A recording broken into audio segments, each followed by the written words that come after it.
Baiklah, sekarang kita akan membahas tentang sistem ekskresi pada manusia.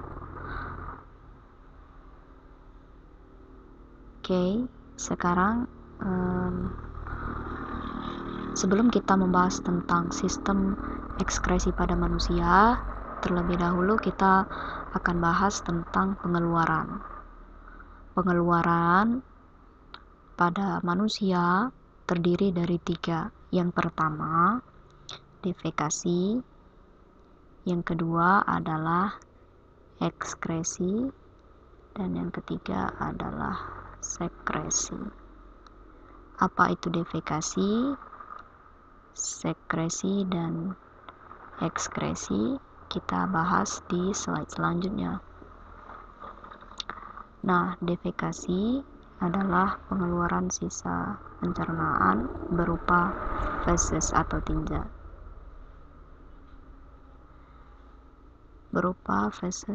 tinja.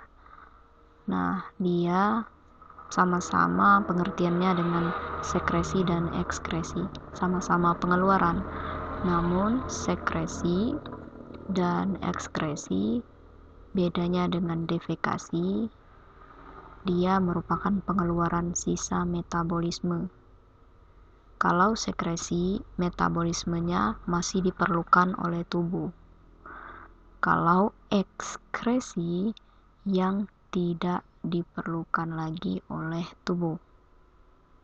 Contohnya, kalau sekresi itu berupa enzim dan hormon, kalau ekskresi dia berupa keringat, urin, CO2 dan urea.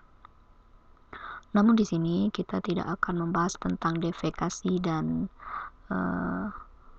sekresi, namun kita hanya akan membahas tentang ekskresi. Ekskresi merupakan pengeluaran sisa yang tidak diperlukan lagi oleh tubuh.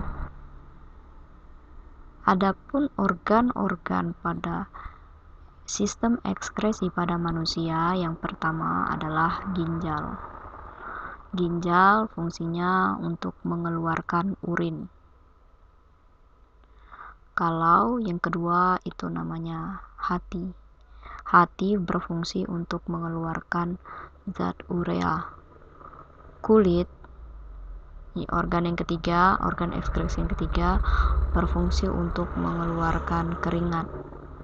Dan yang terakhir adalah paru-paru, fungsinya adalah mengeluarkan CO2 dan H2O. H2O di sini maksudnya adalah air, namun dia berupa uap. Yang pertama itu adalah ginjal, bahasa Inggrisnya kidney. Kidney ini posisinya itu di sekitar tulang pinggang, panjangnya sekitar 10 cm, ya, di sekitar pinggang posisinya itu panjangnya kira-kira 10 cm, beratnya lebih kurang 170 gram, dan fungsinya tadi untuk mengeluarkan urin. Nah, ini merupakan bagian-bagian ginjal. Yang pertama, ini ginjal itu terdiri dari, ini namanya korteks, ya. Yang paling luar ini namanya korteks. Korteks ini merupakan kulit ginjal. Kemudian darah masuk melalui pembuluh darah. Ada pembuluh darah, kalau yang merah ini namanya arteri, yang biru namanya vena. Darah kotor masuk melalui ini, pembuluh darah arteri, masuk ke ginjal, kemudian masuk ke ginjal, dan ini ke sini dia. Ini namanya medula atau sumsum ginjal. Ini namanya medula atau sumsum ginjal. Nah, di dalam medula ada bagian-bagian yang seperti ini, ya, yang kecil-kecil. Ini namanya badan Malpighi. Nah, di sini terdapat nefron. Satu buah ginjal terdiri dari lebih dari 1 juta nefron. Ini adalah sebuah nefron.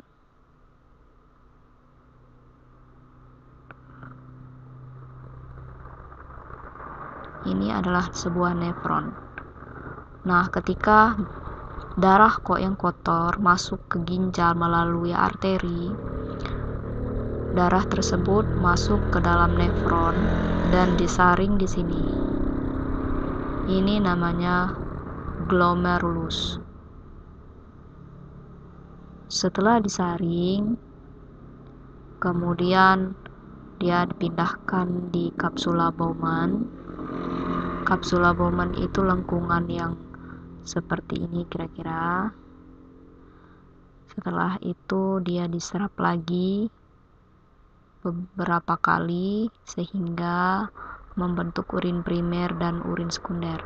Nah, lengkungan ini disebut tubulus.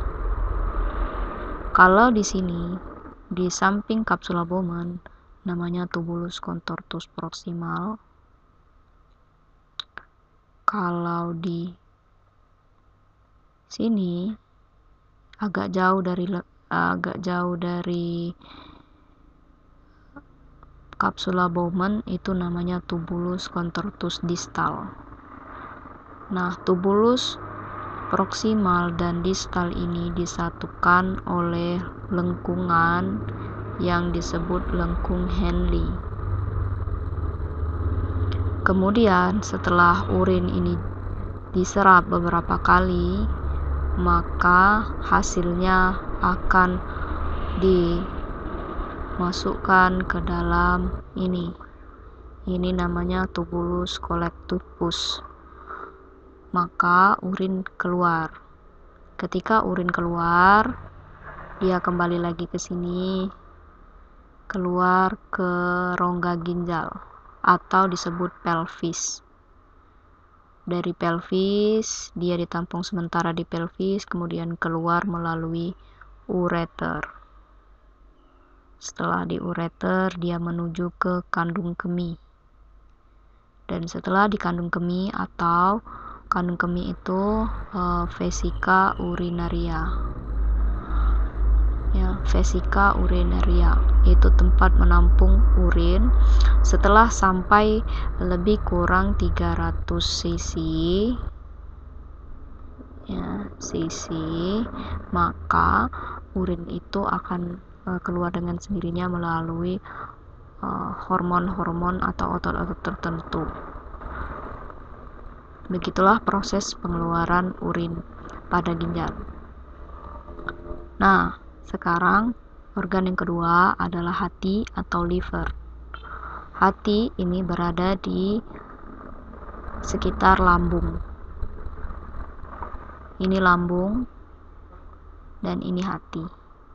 Hati ini fungsinya untuk mengeluarkan urea, zat urea, dan menghasilkan ini. Ini namanya empedu. Kemudian, adapun fungsi lain dari hati adalah yang pertama tempat menyimpan gula dalam bentuk glikogen. Yang kedua, tempat pembentukan protein dan pembakaran protein.